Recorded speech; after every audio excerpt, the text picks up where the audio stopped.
오늘은 우리 믿음의 식구들과 함께 창세기에 나오는 특별히 그 아브라함의 생애의 한 부분을 여러분과 함께 좀 나누면서 기도의 제목도 삼고 또 우리가 믿음 생활을 어떤 시각에서 해야 할 것인가 하는 부분에 대해서 좀 말씀을 나누고자 합니다. 오늘 우리가 창세기 13장을 보았습니다만 12장에 아브라함이 메소포타미아 문명이 있었던 갈대아 우르와 더불어 하란 땅에서 주님의 음성을 듣고 가나안 땅에 오게 되어집니다. 그가 오는 발걸음도 쉬운 발걸음이 아니었는데 가나안 땅에 도착하자마자 가나안 땅에 큰 기근이 들리게 되어집니다. 하나님께서 약속으로 주신 땅에 왔는데 웬걸 참 낯선 사람들도 뭐 많은 건 두말할 것도 없지만은 큰 기근이 들려서 가나안 땅에 머물러 있기가 너무 어려웠어요. 그래서 차츰차츰 남방 지역으로 옮기다가 결국은 애굽까지 내려가게 되어집니다. 애굽은 그때 당시에 4대 문명의 발상지인 나일강이 흐르고 있는 풍요로운 땅이었습니다. 그곳에 내려가서 아내를 누이라고 얘기하라는 것 때문에 바로에게 아내를 빼앗기고 큰 낭패를 당할 뻔한 그런 곤욕을 치르고 그가 다시 가나안 땅으로 돌아오게 됩니다. 사실 그 가나안 땅에까지 돌아오게 될 때 아브라함만 애굽에 내려갔다 온 것은 아니었어요. 롯도 같이, 조카 롯도 함께 동행하고 있었기 때문에 애굽까지 내려왔다가 돌아오게 되어집니다. 그래서 오늘 이 13장을 맞이하게 되는데 이 13장에서 아브라함의 가축과 재산뿐만 아니라 롯의 가축과 재산이 굉장히 번성을 하게 되어집니다. 그러다 보니까 아브라함의 가축과 또 목자가 치고 있는 그 가축들과 더불어 조카 롯이 갖고 있는 또 목자와 동시에 또 양과 염소들이 많아져 가지고요. 자꾸만 그 당시에 목초지나 또는 그 물대는 장소를 통해서 서로가 목자들이 자꾸 싸우는 거예요. 그래서 아브라함이 이 모습을 보니까 이거 자꾸 다투고 싸우는 문제가 보통 심각한 문제가 아니었습니다. 그래서 아브라함이 조카 롯을 불러가지고 제안을 하게 되어집니다. 너와 우리가 이렇게 다투고 싸워서는 안 된다. 이 다툼의 문제를 우리가 해결하자. 그리고 제안을 하게 되어집니다. 다툼의 문제라고 하는 것은 너무나도 심각한 문제입니다. 그리고 그 다툼의 아주 극치가 바로 전쟁이 아니겠습니까? 전쟁처럼 또 심각한 문제는 없는 거죠. 다툼을 생각하게 될 때 성경뿐만 아니라 우리 하나님은 다툼을 싫어하십니다. 뭐 여러 가지 이유는 있겠습니다만은 오늘 본문 말씀 가운데 주어져 있는 이 다툼의 문제에 대해서만큼은 아브라함도 이건 좋지 못하다. 이 문제는 반드시 우리가 해결하고 가야 되겠다 하고 제안을 하게 됩니다. 근데 먼저 다툼을 생각하게 되면요, 다툼은 서로에게 너무나도 어려운 그런 상황에 빠져들게 만듭니다. 뭐 그 부분은 우리가 상식적인 부분이기 때문에 많은 설명을 드리지 않더라도 성경 구절 한 구절만 인용하겠습니다. 잠언 17장 1절에 보면 마른 떡 한 조각만 가지고 조각만 있고도 화목하는 것이 제육이 집에 가득하여도 하고도 다투는 것보다 낫다고 그랬어요. 부유하게 살면서 다투는 것보다 가난하게 살면서 화목한 것이 훨씬 행복한 것이다 라는 메시지겠죠. 다툼의 문제는 현실적인 입장에서도 참으로 어려운 문제입니다. 뿐만 아니라 하나님은 다툼의 사람을 원치 않습니다. 히브리서 12장 14절에 보면 모든 사람과 더불어 화평함과 거룩함을 따르라. 이것이 없이는 아무도 주를 보지 못한다고 그랬어요. 하나님은 평화의 사람을 사랑하고 귀하게 여기지 다투고 싸우는 사람을 원치 않습니다. 그래서 화평함과 거룩함을 쫓으라고 말씀하시면서 이 화평함과 거룩함을 쫓지 못하는 사람은 하나님이 안 보겠다는 거예요. 그를 보지 못한다. 아무도 주를 보지 못할 거다라는 말씀을 하고 계십니다. 다툼의 문제가 그렇게 심각한 것이죠. 하나님과의 관계도 다 깨지게 되어지고 하나님도 그를 보고 싶어 하지 않는다 하는 말씀을 하고 계시는 겁니다. 뿐만 아니라 하나님의 자녀의 특징이 화평입니다. 마태복음 5장 9절에 보면 화평하게 하는 자는 복이 있나니 그들이 하나님의 아들이라 일컬음을 받을 것이라고 그랬어요. 하나님의 마음을 품고 사는 사람은 어떻게든지 사람들과 이렇게 화목하고 화평하려고 하지 자꾸 나누고 편을 가르고 싸우고 다투려고 하지 않습니다. 우리가 잘 알고 있는 성 프란시스의 기도 가운데 아주 늘 들어도 마음이 뭉클해지는 구절이라서 내용이라서 여러분에게 또 한번 소개하려고 합니다. 나를 평화를 위해 쓰소서. 미움이 있는 곳에 사랑을, 상처가 있는 곳에 용서를, 의심이 있는 곳에 믿음을, 절망이 있는 곳에 희망을, 어두운 곳에 빛을, 슬픔이 있는 곳에 기쁨을, 오 주여 위로받기보다는 위로하며 살게 하소서.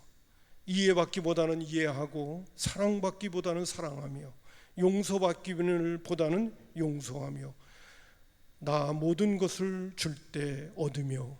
이 구절도 참 중요해요. 내가 죽을 때 살아 영생 얻으리. 이게 성 프란시스의 기도이죠. 그리고 우리가 아주 그 곡을 붙여가지고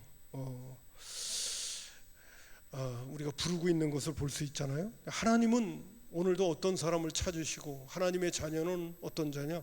화평케 하는 자입니다. 오늘 제가 여러분에게 이 말씀을 드리면서 나는 정말 내 주변에 있는 사람과 더불어 또 가정 안에서 화평을 도모하는 사람인가? 내 마음에 들지 않는다고 자꾸 다른 사람과 벽을 쌓고 또 때로는 이간하고 그리고 서로 다투고 싸우는 그런 성향을 갖고 있지는 않는가 하는 생각을 우리 한번 돌아보며 살폈으면 좋겠어요. 뿐만 아니라 오늘 본문에 나오는 말씀 가운데 연결시켜 볼 적에 다투고 싸운다고 하는 거는요 불신자들에게 덕이 되지 않습니다. 오늘 아브라함과 조카 롯이 가나안 땅에 와가지고 가나안 땅에 7족속이 살고 있잖아요. 근데 외국 사람이 들어와가지고 이거 뭐 낯설기도 한데 맨날 싸우기만 하고 있다면 그 가나안 족속들이 뭐라고 여기겠습니까? 저런 어디서 굴러 들어와가지고 맨날 저렇게 싸우기만 하냐고 그리고 손가락질하지 않겠습니까? 아브라함이 여러분 오늘 본문 말씀 보면 7절과 8절에 이렇게 말합니다. 그러므로 아브라함의 가축의 목자와 롯의 가축의 목자가 서로 다투고 또 가나안 사람과 브리스 사람도 그 땅에 거주하였는지라 이렇게 말해주고 있어요. 가나안 사람과 브리스 사람도 그 땅에 거주했다는 이 말이 뭐냐면 가나안에 우리가 들어와 살면서 그 사람들이 다 보고 있다는 거예요. 우리를 보고 있는데 너와 내가 싸워서 해야 되겠냐 말이야. 다퉈서 해야 되겠냐. 그 사람들이 다 보고 있는데 또 하나님 믿는다고 하면서 그래서 해야 되겠냐. 8절에는 이렇게도 말합니다. 아브라함이 롯에게 이르되 우리는 한 친족이라 나나 너나 내 목자나 서로 다투게 하지 말자. 한마디로 주변에 있는 사람이 다 보지 않냐. 오늘날 우리 한국 교회를 볼 적에 교회가 너무 다투고 싸우는 문제가 많아서 참 믿지 않는 사람들에게 본이 안 되고 덕이 안 되는 모습을 볼 수가 있어요. 전도도 안 되고요. 이런 문제가 한국 교회에 주어진 큰 그러한 뭐라 그럴까요? 어려움이라고 할 수도 있죠. 그리고 가끔 가다가 제가 이제 무슨 세미나가 있어서 가게 되면 법조계에 있는 분들 또 이제는 이 사이는 종교인 과세까지 주어지면서 세금 문제 때문에 법 문제를 다루고 있는 분들이란데 이런 분들의 얘기를 들으면요, 이 재판을 하는 데 있어서 제일 골치 아픈 문제가 교회에서 뭐 이렇게 올라온 그런 문제거리들이 너무 골치가 아프다는 거예요. 답을 내리기도 어렵고 그런 문제가 계류되어져 있는 그런 건들이 너무 많다는 거예요. 너무 많다. 그러면서 어려워하는 그런 이야기를 곧잘 들을 때가 있습니다. 여러분 고린도전서 6장 1절과 7절에 있는 말씀 우리가 잘 알고 있는 말씀입니다. 저도 그런 얘기를 들을 때마다 야, 이거 교회 교인들이 이러면 안 되는데, 세상 법정으로 가면 안 되는데, 세상 법정에다가 내 억울한 문제 풀어달라고 말이요, 고소하고 고발하고, 이거 예수 믿는 사람들이 이렇게까지 해서는 안 되는데 하는 그런 안타까운 문제를 늘 마음속에 새깁니다. 제가 성경 구절 하나 또 여러분에게 인용해 드립니다. 너희 중에 누가 다른 이와 더불어 다툼이 있는데 구태여 불의한 자들 앞에서 고발하고 성도 앞에서 하지 아니하느냐. 너희가 피차 고발함으로 너희 가운데 이미 뚜렷한 허물이 있나니 차라리 불의를 당하는 것이 낫지 아니하며 차라리 섞는 것이 낫지 않냐. 믿지 않는 재판 자리에 가서 불의한 자들 앞에서 옳고 그른 거 가려달라고, 나 억울해 죽겠다고 그래서 해야 되겠냐. 교회 안에서 그런 문제를 하나 해결할 수 없냐 말이야. 에? 너희들이 믿지 않는 자들을 판단해야 되고 그래야 될 하나님의 사람들이 어찌 불의한 세상 법정으로 나아가서 내 억울한 문제 해결해 달라고 그래서 해야 되겠냐. 그들에게 무슨 본이 되겠냐.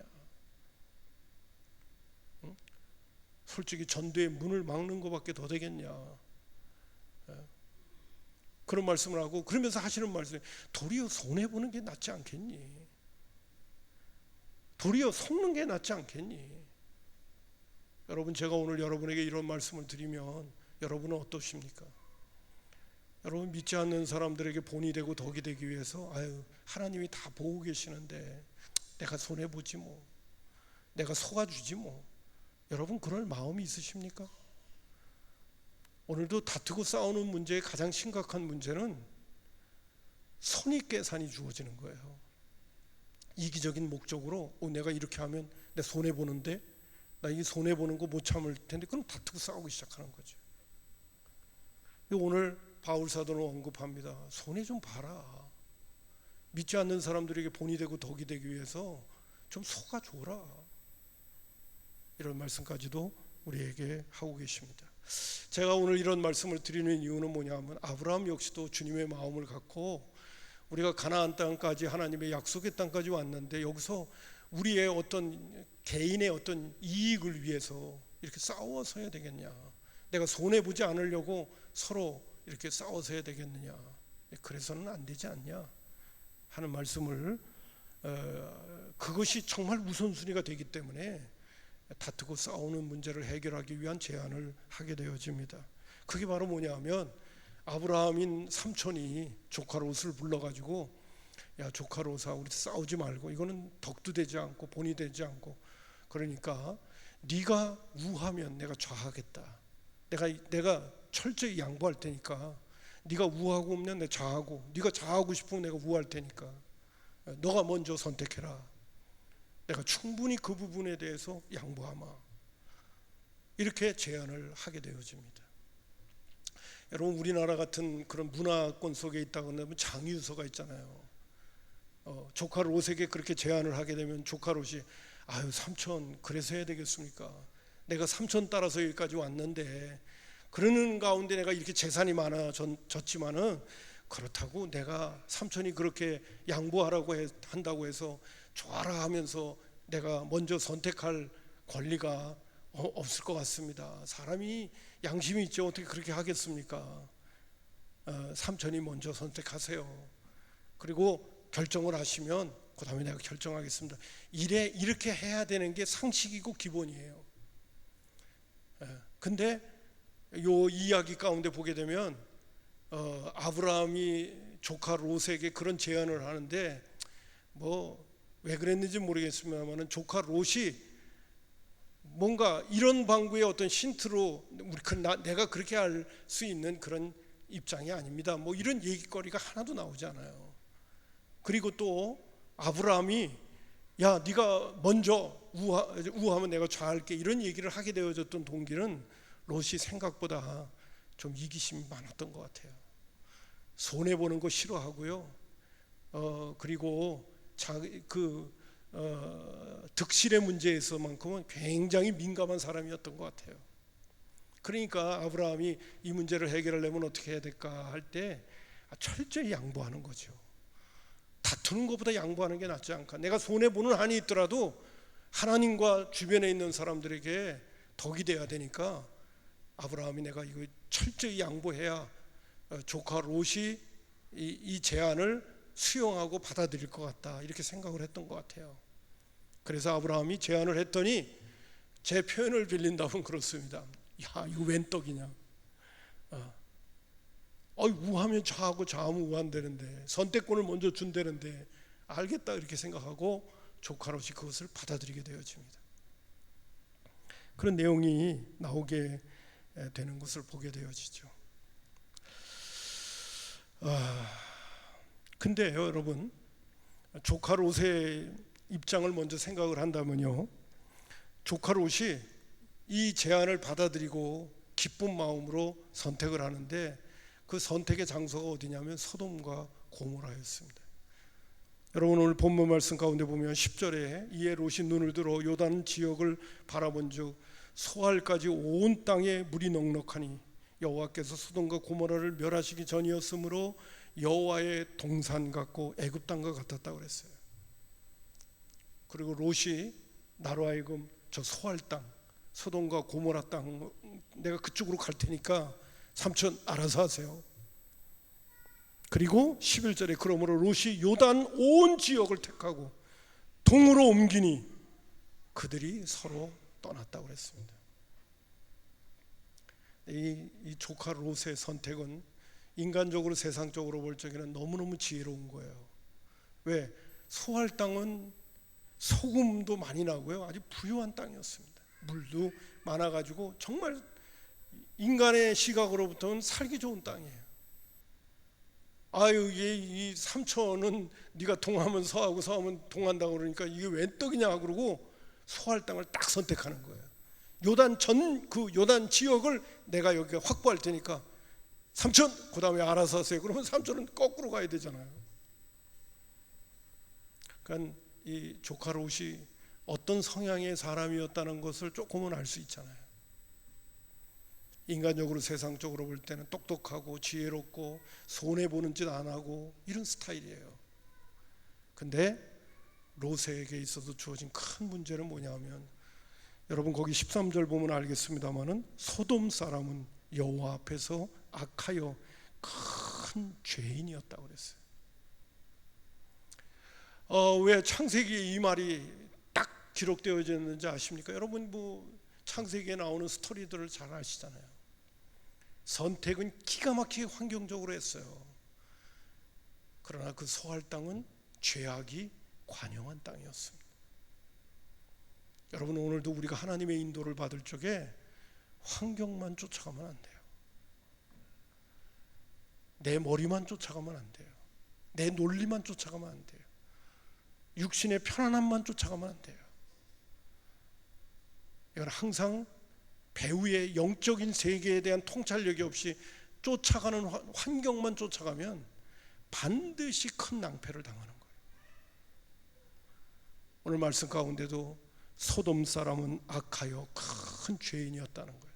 결국 여러분 어떻게 됐는지 아시죠? 신나서 갔어요. 근데 소돔과 고모라는 하나님 모실 때 죄악이 관영해서 유황불로 멸하는 거죠. 아내도 소금기둥이 되어지는 심판을 받게 되고요, 두 딸하고 같이 튀어나와 가지고 엄청난 사건들이 계속 일어나게 되어집니다.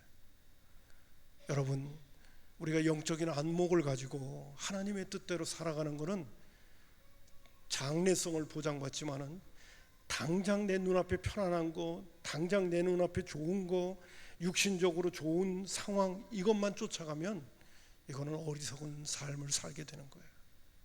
오늘 믿음의 식구들은 반드시 영적인 안목을 가지고 살아가야 됩니다. 이게 대단히 중요한 거예요.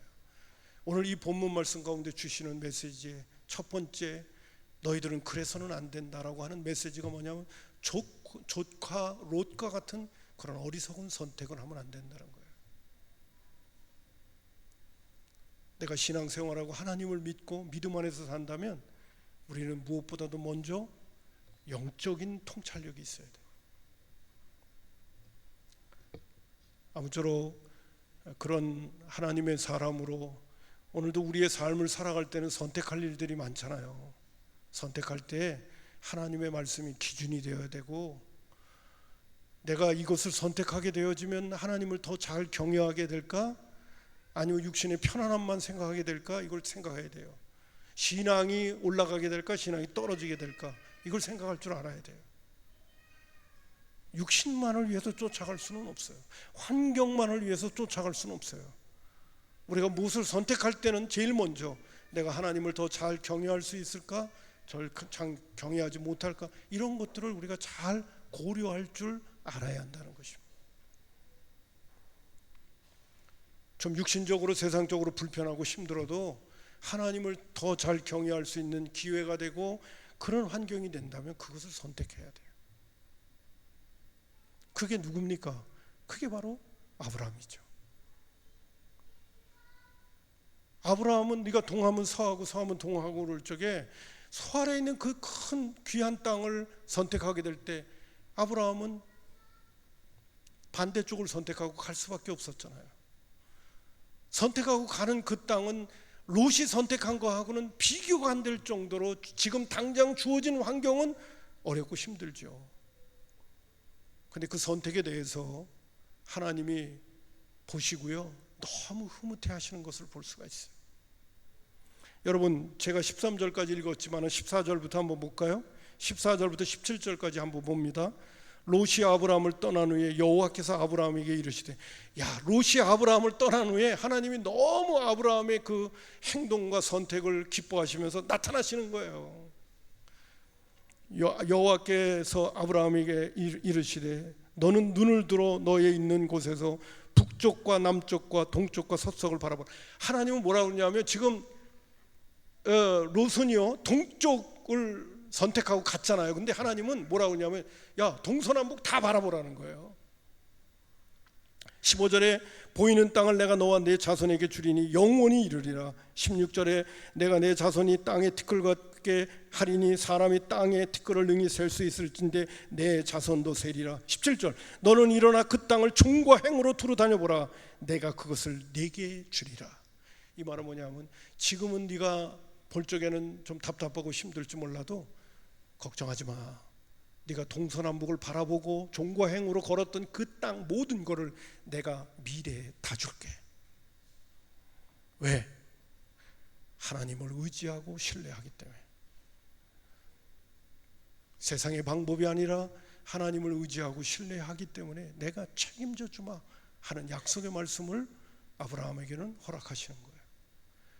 여러분, 아브라함이 애굽으로 내려갔다가 올라와 가지고 아브라함의 목자하고 롯의 목자가 싸우는 걸 보고 이렇게 양보할 수 있는 여유도 생기고, 그리고 조카 롯에게 먼저 기회를 줄 수 있었던 거는 이런 거예요.